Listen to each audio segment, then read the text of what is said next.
എല്ലാവർക്കും നമസ്കാരം. നമ്മൾ പുതിയൊരു ചാപ്റ്ററിലേക്ക് കിടക്കുകയാണ്. Classical mechanics. ക്ലാസിക്കൽ മെക്കാനിക്സ് എന്ന് പറയുന്ന വാക്ക് പക്ഷെ നിങ്ങൾ മുമ്പ് പലതവണ കേട്ടിട്ടുണ്ടായിരിക്കും. പ്രത്യേകിച്ച് ക്ലാസിക്കൽ ഫിസിക്സ് എന്ന് പറയുന്ന വാക്ക് പൊതുവിൽ മോഡേൺ ഫിസിക്സിന് പകരമായിട്ട് ഉപയോഗിക്കുന്നത്. അതായത് ഫിസിക്സിനെ പൊതുവെ മോഡേൺ ഫിസിക്സ് എന്നും ക്ലാസിക്കൽ ഫിസിക്സ് എന്നും രണ്ടായിട്ട് കണക്കാക്കാറുണ്ട്. അതിൻ്റെ വ്യത്യാസം എന്ന് വെച്ച് കഴിഞ്ഞാൽ ക്വാണ്ടം മെക്കാനിക്സ് എന്ന് പറയുന്ന ഒരു പുതിയ തിയറട്ടിക്കൽ ഫ്രെയിംവർക്ക്, അത് 1920-കളിൽ ഡെവലപ്പ് ചെയ്ത് വന്നൊരു തിയറട്ടിക്കൽ ഫ്രെയിംവർക്കാണ് ക്വാണ്ടം ഫിസിക്സ് എന്ന് പറയുന്നത്. ക്വാണ്ടം ഫിസിക്സിന് മുമ്പ് വരെയുള്ള ഐഡിയകളെ ആണ് പൊതുവെ നമ്മൾ ക്ലാസിക്കൽ ഫിസിക്സ് എന്ന് വിളിക്കും. ഇപ്പോൾ ക്ലാസിക്കൽ ഫിസിക്സിലെ പല തിയറികൾക്കും എക്സ്പ്ലെയിൻ ചെയ്യാൻ കഴിയാതിരുന്ന ഒബ്സർവേഷൻസ് ആണ്, അല്ലെങ്കിൽ എക്സ്പെരിമെന്റൽ എവിഡൻസുകളെയാണ് ക്വാണ്ടം ഫിസിക്സ് വെച്ച് എക്സ്പ്ലെയിൻ ചെയ്യാൻ കഴിഞ്ഞത്. അതുകൊണ്ട് ക്വാണ്ടം ഫിസിക്സിന്റെ ഒരു പുതിയ റെവല്യൂഷൻ ഇൻ ഫിസിക്സ് ആയിട്ടാണ് അന്ന് കണക്കാക്കപ്പെട്ടത്. അപ്പൊ അന്ന് മുതൽ അതിനുശേഷമുള്ള ഫിസിക്സിനെ, ഇന്ന് ക്വാണ്ടം ഫിസിക്സ് എന്ന് പറഞ്ഞാൽ ഫിസിക്സിന്റെ എല്ലാ പ്രിൻസിപ്പിൾസിന്റെയും ബേസ് ആയിട്ട് പ്രവർത്തിക്കുന്നതാണ്. അപ്പൊ അതുകൊണ്ട് ക്വാണ്ടം ഫിസിക്സ് നമ്മൾ കണ്ടെത്തിയതിനു ശേഷമുള്ള ഫിസിക്സിനെയാണ് പൊതുവെ മോഡേൺ ഫിസിക്സ് എന്ന് വിളിക്കുന്നത്. അതിനു മുമ്പുള്ള ഫിസിക്സിനെ നമ്മൾ ക്ലാസിക്കൽ ഫിസിക്സ് എന്നും വിളിക്കുന്നു. ഈ ക്ലാസിക്കൽ മെക്കാനിക്സ് എന്ന് പറയുന്ന വാക്ക് കുറച്ച് കൺഫ്യൂസിങ് ആണ്. അപ്പൊ അത് ആദ്യമേ ക്ലിയർ ചെയ്തിട്ട് വേണം നമുക്ക് മുമ്പോട്ട് പോകാൻ. ക്ലാസിക്കൽ മെക്കാനിക്സ് എന്നുകൊണ്ട് എന്താണ് ഉദ്ദേശിക്കുന്നതെന്ന് നമുക്ക് മനസ്സിലാക്കാൻ ശ്രമിക്കാം.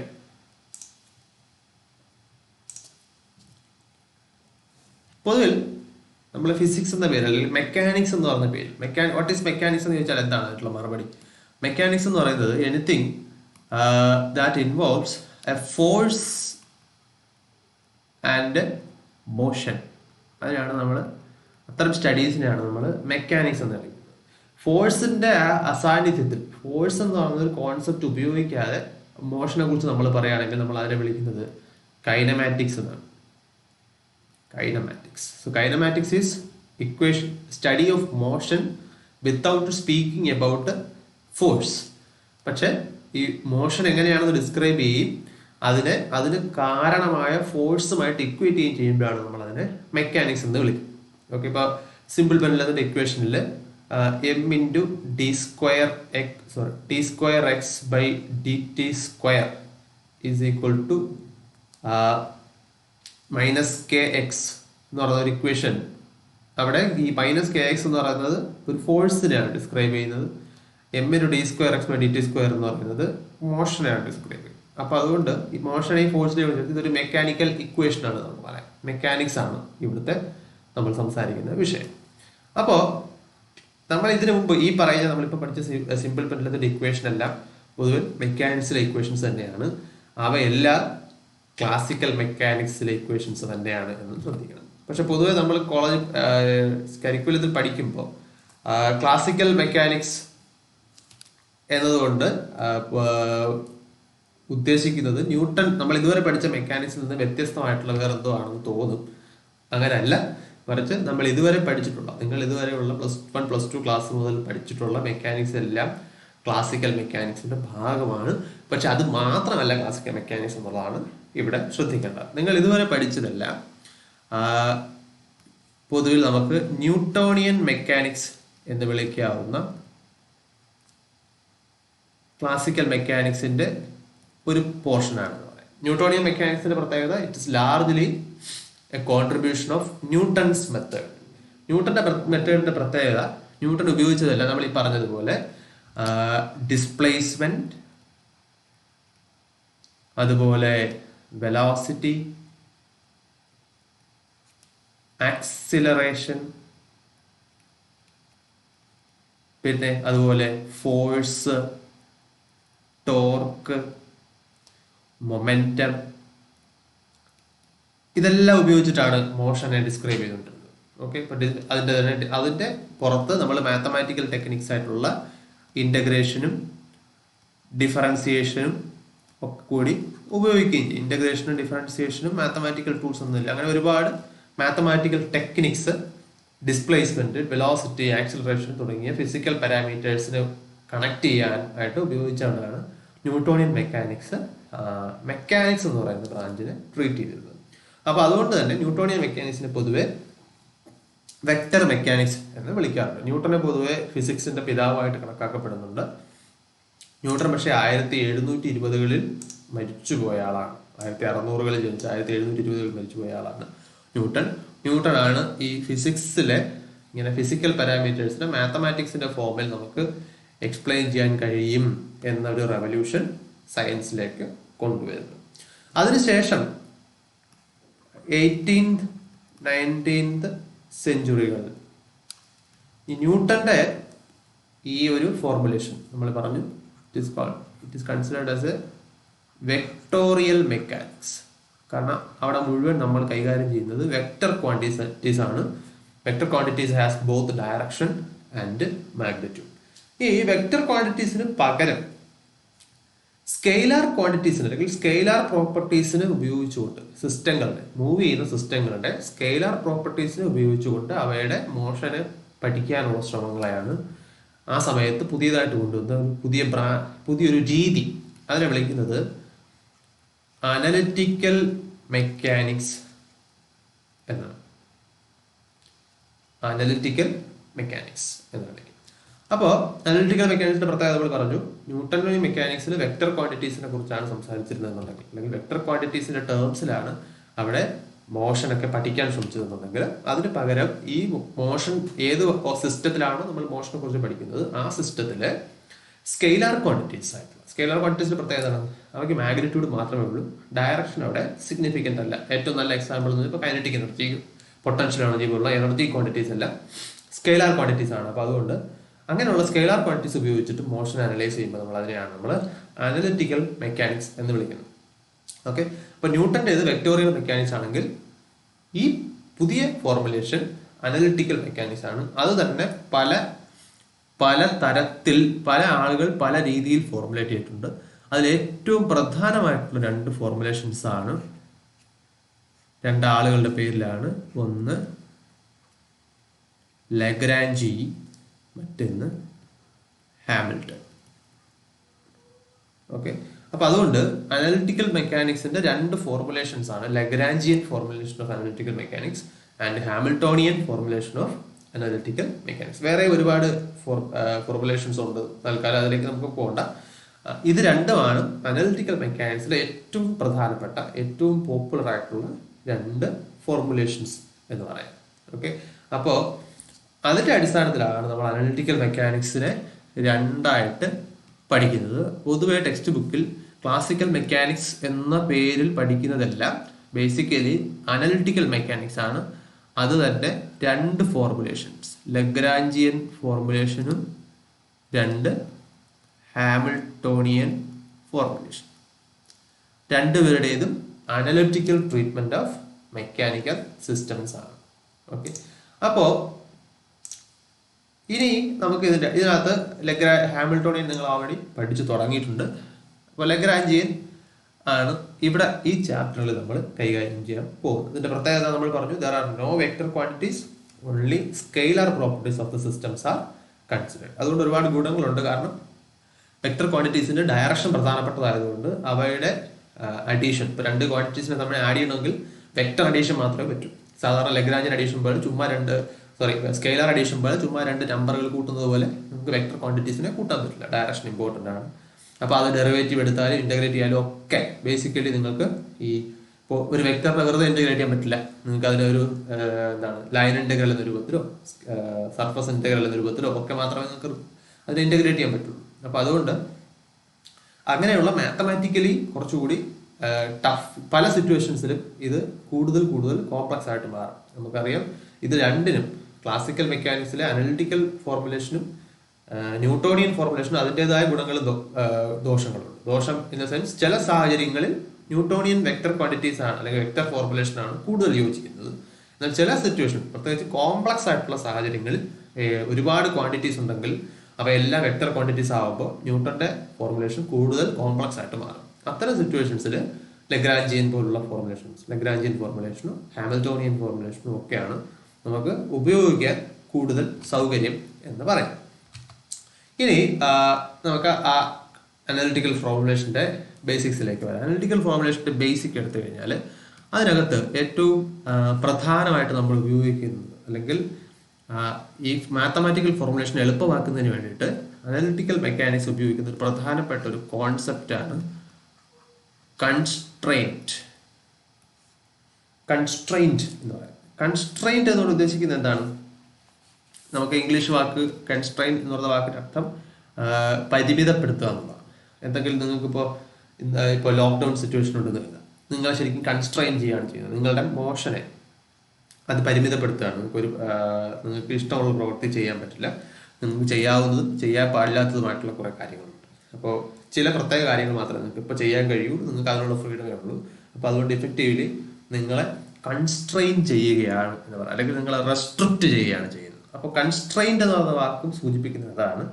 ഒരു സിസ്റ്റത്തിൻ്റെ അല്ലെങ്കിൽ ഒരു സിസ്റ്റം ഓഫ് പാർട്ടിക്കിൾസ് ഉണ്ടെന്ന് കരുതുക, ഒരു രീതിയിൽ അല്ലെങ്കിൽ മറ്റൊരു രീതിയിൽ അതിൻ്റെ മോഷനെ റെസ്ട്രിക്റ്റ് ചെയ്യുമ്പോൾ, റെസ്ട്രിക്റ്റ് ചെയ്യുന്ന അല്ലെങ്കിൽ ആ റെസ്ട്രിക്ഷൻസിനെയാണ് നമ്മൾ കൺസ്ട്രെയിൻസ് എന്ന് വിളിക്കുന്നത്. റെസ്ട്രിക്റ്റ് ചെയ്യുന്നു എന്ന അർത്ഥത്തിലാണ് നമ്മളെ കൺസ്ട്രെയിൻസ് എന്ന് വിളിക്കുന്നത്. ഉദാഹരണത്തിന് നിങ്ങളൊരു ഇങ്ങനെ ഒരു കമ്പിയിലൂടെ ഒരു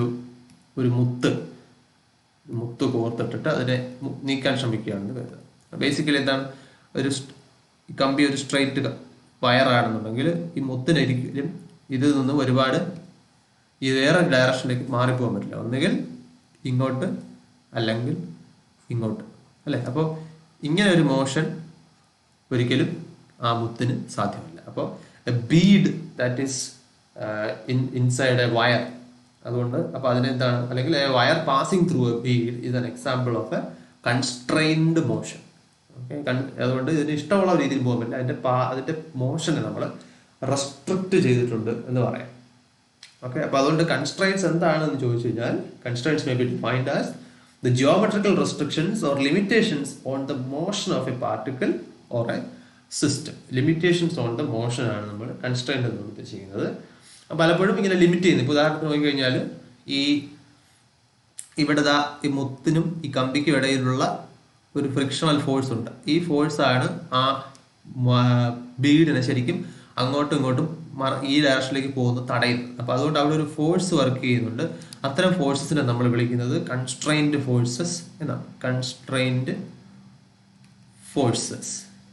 constrained forces are forces which limit the motion of A particle or A system of particles. ഇപ്പോൾ ഒരു ട്രെയിൻ മൂവ് ചെയ്യുന്നതും ഒരു സാധാരണ കാർ ഓടുന്നതിനുള്ള വ്യത്യാസം എന്താണ്? ട്രെയിൻ ആ റെയിലിലൂടെ മാത്രമേ പോകാൻ പറ്റൂ. അപ്പോൾ ട്രെയിനിന് ഒരു റെസ്ട്രിക്ഷൻ ഉണ്ട്. ആ റെസ്ട്രിക്ഷൻ എന്താണ്?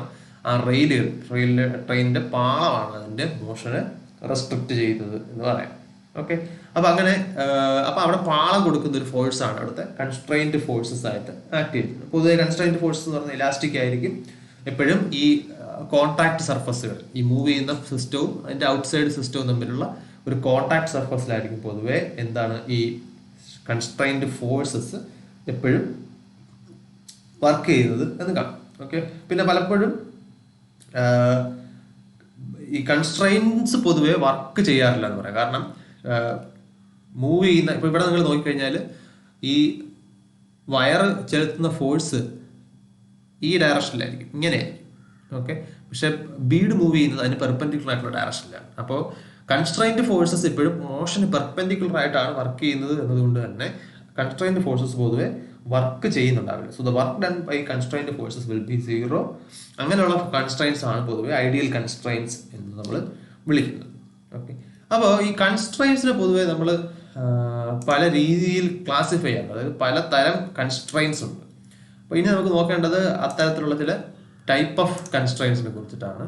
അത് ഒന്ന് ഇമ്പോർട്ടൻ്റ് ആയിട്ട് നമ്മൾ നോക്കി വെക്കേണ്ട ഭാഗമാണ്. നിരന്തരമായിട്ട് അത്തരം പോർഷനിൽ നമുക്ക് ചോദ്യങ്ങൾ കാണാറുണ്ട്. What are the different types of constraints നമുക്ക് നോക്കേണ്ടത് അതാണ്. അപ്പോൾ കൺസ്ട്രെയിൻസിനെ പല മാനദണ്ഡങ്ങളനുസരിച്ച് നമുക്ക് പലതായിട്ട് ക്ലാസിഫൈ ചെയ്യാൻ പറ്റും. ഒന്നാമത്തേത് ഹോളോണോമിക് കൺസ്ട്രെയിൻസ്. വാക്കുകൾ ശ്രദ്ധിച്ച് നോക്കണം. ഹോളോണോമിക് വേഴ്സസ് നോൺ ഹോളോണോമിക് കൺസ്ട്രെയിൻസ്. ഇതാണ് ഒരു ടൈപ്പ് ഓഫ് ക്ലാസിഫിക്കേഷൻ എന്ന് പറയുന്നത്. എന്താണ് ഹോളോണോമിക് കൺസ്ട്രെയിൻസ് എന്ന് പറയുന്നത്? അതിന് സിമ്പിളായിട്ട് പറഞ്ഞു കഴിഞ്ഞാൽ ഹോളോണോമിക് കൺസ്ട്രെയിൻസിന്റെ പ്രത്യേകത ആ കൺസ്ട്രെയിൻസിനെ നമുക്ക് it can be expressed as linear equations of position coordinates and time. അപ്പൊ നമുക്ക് എപ്പോഴും അറിയാം, നമ്മളൊരു സിസ്റ്റത്തിന്റെ പൊസിഷൻ പറയണമെങ്കിലോ മോഷൻ പറയണമെങ്കിലോ ഒക്കെ നമ്മൾ പൊതുവെ എക്സ് വൈ ഇസഡ് എന്നൊക്കെ പറയുന്ന രീതിയിൽ കോർഡിനേറ്റ്സ് ഉപയോഗിക്കാറുണ്ട് അല്ലെ. കോർഡിനേറ്റ്സിന് പലതരം കോർഡിനേറ്റ് സിസ്റ്റങ്ങളുണ്ട് എന്നൊക്കെ നമ്മൾ പഠിച്ചിട്ടുണ്ട്. ചില നമ്മൾ ആർ തീറ്റ ഫൈ എന്നിങ്ങനെയുള്ള പോളാർ കോർഡിനേറ്റ്സ് ഉപയോഗിക്കും.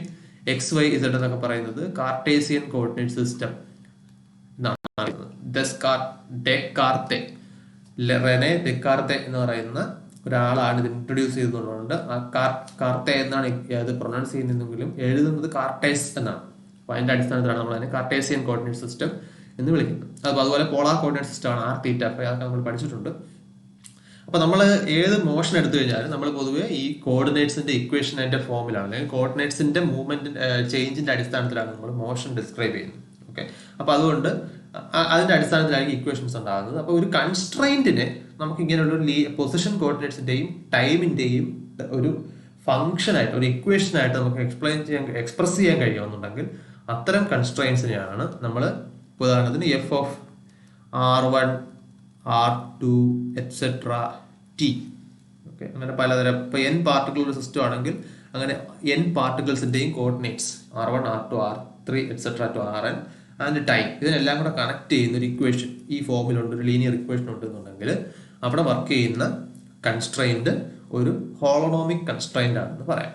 എന്താണ് ആ കൺസ്ട്രെയിന്റിനെ ഇതുപോലെ ഒരു ഇക്വേഷന്റെ ഫോമിൽ എഴുതാൻ പറ്റുമെങ്കിൽ അത് ഹോളോണോമിക് കൺസ്ട്രെയിന്റ് ആണ് എന്ന് പറയാം. ഓക്കെ, അപ്പൊ ഈ ഹോളോണോമിക് കൺസ്ട്രെയിന്റ് പ്രത്യേകിച്ച് ഈ ഓരോ കോർഡിനേറ്റിനെ ഇൻഡിപെൻഡന്റ് ആയിട്ട് വേരി ചെയ്യാൻ പറ്റും. പക്ഷെ അവ തമ്മിലുള്ള കണക്ഷൻ എന്താണ്? ആ തമ്മിൽ ഇങ്ങനെ ഒരു ഇക്വേഷന്റെ കണക്ഷൻ ഉണ്ടാവും. ഇനി ഇങ്ങനെ ഒരു കൺസ്ട്രെയിന്റിനെ ഒരു ഇക്വേഷന്റെ രൂപത്തിൽ നമുക്ക് എഴുതാൻ പറ്റിയില്ല എന്നുണ്ടെങ്കിൽ, ഓക്കെ, അത്തരം കണ്ടീഷൻസ്, അത്തരം കൺസ്ട്രെയിൻസിനെയാണ് നമ്മൾ നോൺ ഹോളോണോമിക് കൺസ്ട്രെയിൻസ് എന്ന് വിളിക്കുന്നത്. അപ്പോൾ കൺസ്ട്രെയിൻസിനെ ഡിസ്ക്രൈബ് ചെയ്യുന്ന ഇക്വേഷൻസ് ഒന്നും ഇല്ല എന്നുണ്ടെങ്കിൽ നമുക്ക് അത്തരം കൺസ്ട്രെയിൻസിനെ ഹോളോണോമിക് കൺസ്ട്രെയിൻസ് എന്ന് വിളിക്കാം. നമുക്ക് ഒന്ന് രണ്ട് എക്സാമ്പിൾസ് നോക്കുമ്പോൾ അത് കുറച്ചുകൂടെ ക്ലിയർ ആകും. അപ്പോൾ ഹോളോണോമിക് കൺസ്ട്രെയിൻസിന് ഒരു എക്സാമ്പിൾ ചോദിച്ചു കഴിഞ്ഞാൽ നമുക്ക് ഏറ്റവും പെട്ടെന്ന് പറയാൻ കഴിയുന്ന ഒരു എക്സാമ്പിൾ ഒരു സിമ്പിൾ പെൻഡുലത്തിൻ്റെയാണ്. സപ്പോസ് സിമ്പിൾ പെൻഡുലം വരയ്ക്കുന്നത് എങ്ങനെയാണെന്ന് എല്ലാവർക്കും അറിയാം. നമ്മളിങ്ങനെ ഒരു ബോബ് ഒരു ഫിക്സഡ് പോയിന്റിൽ നമ്മൾ തൂക്കിയിടുന്നു.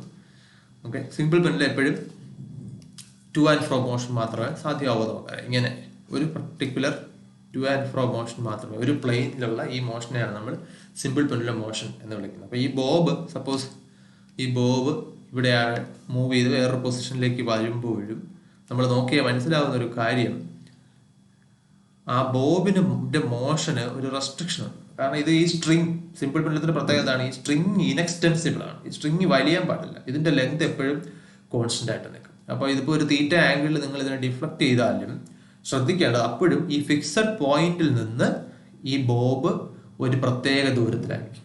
ഓക്കെ, അപ്പൊ സിമ്പിൾ പെൻഡുലത്തിന്റെ പ്രത്യേകത ആ ദൂരത്തിൽ നമുക്ക് എങ്ങനെ എക്സ്പ്രസ് ചെയ്യാം? അതിന് നമുക്ക് ഇഫ് ദിസ് ഈസ് എൽ ആണ് അതിന്റെ ലെങ്ത് എന്നുണ്ടെങ്കിൽ നമുക്ക് X square plus Y square equal to L square. X Y എന്ന് പറയുന്നത് എന്താണ്? ഈ ബോബിന്റെ കോർഡിനേറ്റ്സ് ആണ് എക്സ് വൈ. അപ്പോൾ X square plus Y square is equal to L square എന്ന് പറയുന്ന ഒരു ഇക്വേഷൻ സാറ്റിസ്ഫൈ ചെയ്താൽ മാത്രമേ ഇതിനൊരു സിമ്പിൾ പെൻഡുലമായിട്ട് വർക്ക് ചെയ്യാൻ പറ്റുള്ളൂ. So this is A constrained equation. Okay, അപ്പോൾ ഈ ഇക്വേഷൻ അനുസരിച്ച് ഈ ഇക്വേഷൻ ഈ ബോബിന്റെ മോഷനെ കൺസ്ട്രെയിൻ ചെയ്യുന്നു. അല്ലാന്നുണ്ടെങ്കിൽ ഈ ബോബിന് ഇങ്ങോട്ട് മൂവ് ചെയ്യാൻ പറ്റേണ്ടതാണ് അല്ലെ, അങ്ങനെ മൂവ് ചെയ്യാൻ പറ്റില്ല. അതുകൊണ്ട് ഈ ബോബിന് ഇങ്ങോട്ടും മൂവ് ചെയ്യാൻ പറ്റില്ല. സോ ഈ രണ്ട് മോഷനും അവിടെ റെസ്ട്രിക്റ്റഡ് ആണ്. അതിന്റെ കാരണം എന്താണ്? അല്ലെങ്കിൽ towards the fixed point and away from the fixed point, ഈ രണ്ട് മോഷൻസും അവിടെ സാധ്യമല്ല. ആ റെസ്ട്രിക്ഷനെ നമ്മൾ എക്സ്പ്രസ് ചെയ്യുന്ന ഇക്വേഷൻ ആണ് എന്ത്? X square plus Y square is equal to L square, ഒരു അല്ലെങ്കിൽ X square plus Y square is equal to simply a constant എന്ന് എഴുതാം. This is an equation. അപ്പൊ അതുകൊണ്ട് തന്നെ സിമ്പിൾ പെൻഡുലത്തിന്റെ കേസിലുള്ളത് എന്താണ്? ഒരു ഇക്വേഷൻ കൊണ്ട് എക്സ്പ്രസ് ചെയ്യാൻ കഴിയുന്ന ഒരു കൺസ്ട്രെയിന്റ് ആയതുകൊണ്ട് we can call it a holonomic constraint. Okay, മറ്റൊരു എക്സാമ്പിൾ എടുത്തു കഴിഞ്ഞാൽ suppose you have a rigid body. Okay, അപ്പോൾ ഇങ്ങനെ ഒരു റിജിഡ് ബോഡി ഉണ്ട് നിങ്ങളുടെ. അപ്പോൾ നമ്മൾ റിജിഡ് ബോഡി ഡൈനാമിക്സ് മുമ്പ് പഠിച്ചിട്ടുണ്ട്.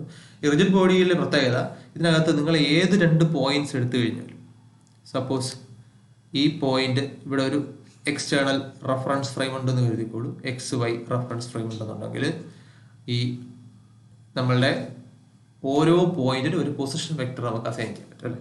റിജിഡ് ബോഡിയുടെ ഒരു suppose this is one position vector and this is another position vector. ഇത് R1 എന്നും ഇതിന് R2 എന്നും വിളിക്കുക. അല്ലെങ്കിൽ ഇൻ ജനറൽ ഏത് രണ്ട് പോയിന്റ്സിനും ഒരു ith പാർട്ടിക്കിൾ ഒരു jth പാർട്ടിക്കിൾ ഉണ്ടെന്നുണ്ടെങ്കിൽ മേ ബി അതിന് RI RJ എന്നിങ്ങനെ രണ്ട് പൊസിഷൻ വെക്ടർ ഉണ്ടെന്ന് കരുതാം.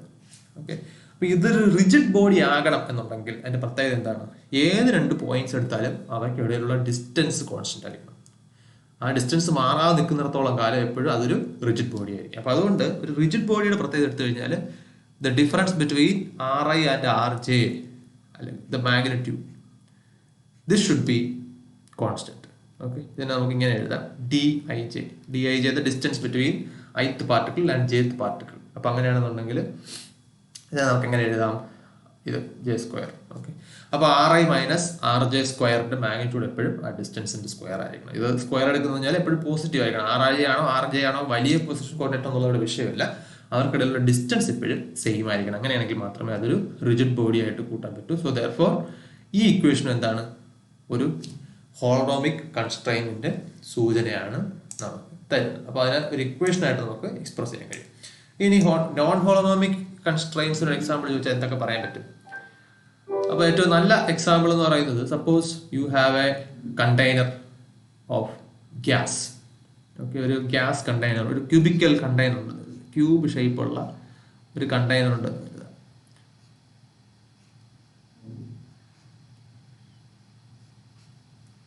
ഇതിനകത്ത് നിങ്ങൾ ഗ്യാസ് ഫില്ല് ചെയ്യും. ഓക്കെ, സപ്പോസ് അതിന്റെ കോർണറിലാണ് അതിന്റെ നമ്മൾ പൊസിഷൻ കോർഡിനേറ്റ് സിസ്റ്റം ഫിക്സ് ചെയ്യുന്നതെന്ന് കരുതാം. So this is X, Y, Z. അപ്പോൾ ഈ കണ്ടെയ്നറിനകത്ത് നിങ്ങൾ കുറച്ച് ഗ്യാസ് എടുക്കുന്നു. അപ്പോൾ ആ ഗ്യാസ് പാർട്ടിക്കിൾസ് ഈ കണ്ടെയ്നറിനകത്ത് ഇങ്ങനെ ഈ ക്യൂബിക് ബോക്സിനകത്ത് ഫില്ല് ചെയ്തിരിക്കുക. അപ്പോൾ ഈ ഗ്യാസ് പാർട്ടിക്കിൾസിന്റെ മോഷൻസ് എടുത്ത് നോക്കിക്കഴിഞ്ഞാൽ നിങ്ങൾക്ക് എന്ത് മനസ്സിലാവും?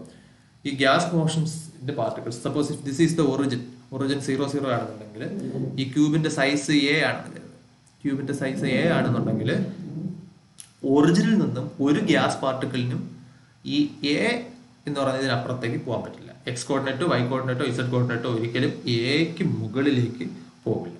വേറൊരു രീതി പറഞ്ഞു കഴിഞ്ഞാൽ ഈ ഗ്യാസിന്റെ X coordinate Y coordinate Z coordinate എടുത്തു കഴിഞ്ഞാൽ they obey an equation 0 greater than or less than or equal to X less than or equal to A. അതുപോലെ 0 less than or equal to Y less than or equal to A. 0 less than or equal to Z less than or equal to A. ഈ മൂന്ന് inequalities ആണെന്ന് കാണാം അല്ലെ, inequalities. അപ്പൊ ഇവിടെ കൺസ്ട്രെയിൻസിനെ നമ്മൾ express ചെയ്യുന്നത് ഇനിക്വാലിറ്റീസിന്റെ ഫോമിലാണ്, ഈക്വേഷൻസ് ആയിട്ടല്ല. ഓക്കെ, അപ്പൊ അതുകൊണ്ട് ഇവിടെ ഇതിന്റെ അർത്ഥം എന്താണ്? ഒരിക്കലും ഗ്യാസ് പാർട്ടിക്കിൾസിന് ഈ കണ്ടെയ്നറിന് വെളിയിലേക്ക് പോകാൻ പറ്റില്ല. അപ്പൊ അതുകൊണ്ട് ഒരു gas enclosed within A container, അപ്പൊ അതിന്റെ ഗ്യാസ് പാർട്ടിക്കിൾസ് എല്ലാം ഒരു റെസ്ട്രിക്റ്റഡ് മോഷനാണ്, അതിന് വെളിയിലേക്ക് പോകാൻ പറ്റില്ല. But that restriction is not governed by an equation but by an inequality. അപ്പൊ അതുകൊണ്ട് ഈ ഇക്വേഷൻ ഈ ഇത്തരം കൺസ്ട്രെയിൻസ് എന്താണ്? they are not holonomic constraints but they are non-holonomic constraints. Okay, അപ്പൊ അതാണ് നോൺ ഹോളോണോമിക് കൺസ്ട്രെയിൻസ് എന്താണെന്ന് ചോദ്യത്തിനുള്ള ഉത്തരം. ഇനി ഇതുപോലെ ഒരുപാട് കൺസ്ട്രെയിൻസിന്റെ എക്സാമ്പിൾസ് സ്വയം കണ്ടെത്താൻ പറ്റും. ഇനി നമുക്ക് അതിന്റെ വേറൊരു തരം ക്ലാസിഫിക്കേഷനിലേക്ക് പോകാം. ആ ക്ലാസിഫിക്കേഷൻ രണ്ടാമത്തെ തരം കൺസ്ട്രെയിൻ ക്ലാസിഫിക്കേഷൻ എന്ന് പറയുന്നത് സ്ക്ലീറോണോമിക് ആറാണ്. സ്ക്ലീറോണോമിക് വേഴ്സസ് റിയോണോമിക് കൺസ്ട്രെയിൻസ്. അവിടുത്തെ പ്രത്യേകത എന്താണ്? സ്ക്ലീറോണോമിക് കൺസ്ട്രെയിൻ എന്ന് ചോദിച്ചു കഴിഞ്ഞാൽ സ്ക്ലീറോണോമിക് കൺസ്ട്രെയിൻസിന്റെ പ്രത്യേകത, constraints do not depend on time. Okay, ഈ കൺസ്ട്രെയിൻസ് സമയത്തിനനുസരിച്ച് മാറുന്നില്ല. അങ്ങനെയാണെന്നുണ്ടെങ്കിൽ അത്തരം കൺസ്ട്രെയിൻസിനെ നമ്മൾ വിളിക്കുന്നത് സ്ക്ലീറോണോമിക് കൺസ്ട്രെയിൻസ് എന്നാണ്. നേരെ മറിച്ച് if they depend on time such constraints are called റിയോണോമിക് constraints. Okay, അപ്പൊ പൊതുവിൽ നമുക്ക് എന്താണ് ഇതിന്റെ മാനദണ്ഡം എന്ന് വെച്ച് കഴിഞ്ഞാൽ ഈ കൺസ്ട്രെയിന്റ് ഇക്വേഷൻസ് സമയത്തിനനുസരിച്ചിട്ട് മാറുന്നുണ്ടെന്നുണ്ടെങ്കിൽ അവയെ നമുക്ക് എന്ത് വിളിക്കാം, റിയോണോമിക് കൺസ്ട്രെയിൻസ് എന്ന് വിളിക്കാം. എന്നാൽ ഏത് സമയത്തും ഈ കൺസ്ട്രെയിൻസ് സെയിം ഫോം ആണ് നിലനിർത്തുന്നുണ്ടെങ്കിൽ, ഇപ്പോൾ ഉദാഹരണത്തിന് ഹോളോണോമിക് കൺസ്ട്രെയിൻസ് ആണെങ്കിൽ എപ്പോഴും കൺസ്ട്രെയിൻസിന് നമുക്ക് ഒരു ഇക്വേഷൻ ആയിട്ട് എഴുതാം. ആ ഇക്വേഷനകത്ത് ടൈം ഉണ്ടെങ്കിൽ അതിനർത്ഥം ആ കൺസ്ട്രെയിന്റ് ടൈമിനനുസരിച്ച് മാറുമെന്നാണ്.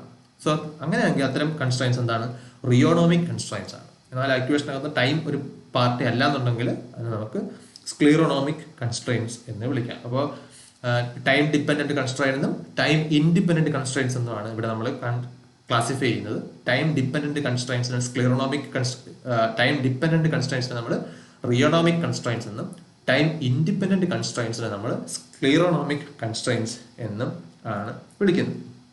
ഇപ്പൊ സിമ്പിൾ പെൻഡുലത്തിന്റെ കേസിലോ അല്ലെങ്കിൽ റിജിഡ് ബോഡിയുടെ കേസിലോ ഒക്കെ നമ്മൾ പറഞ്ഞ കൺസ്ട്രെയിൻസ് നോക്കിക്കഴിഞ്ഞാൽ നമുക്ക് മനസ്സിലാവും അതിനകത്തൊന്നും എന്താണ്, സമയം ഉൾപ്പെടുത്തിട്ടില്ല. ടൈം ഏത് ടൈമിലായാലും ഈ ഇക്വേഷൻ ഇത് മാറുന്നില്ല. എന്നാൽ മറിച്ച്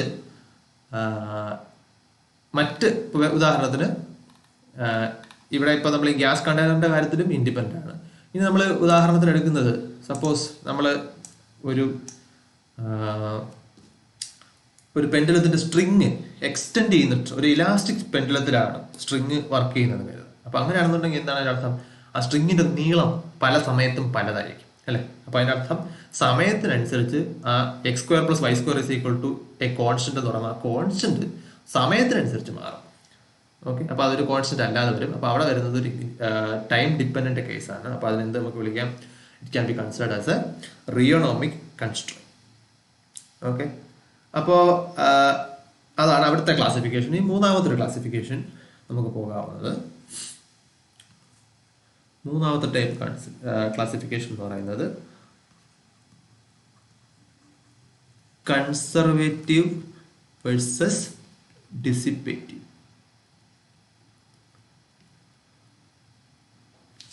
ഓക്കെ, ഒരു കൺസ്ട്രെയിൻഡ് മോഷൻ, കൺസ്ട്രെയിൻറ്റുകൾക്കനുസരിച്ച് മൂവ് ചെയ്യുന്ന ഒരു സിസ്റ്റത്തിലെ ടോട്ടൽ മെക്കാനിക്കൽ എനർജി കൺസർവ്ഡ് ആണ്.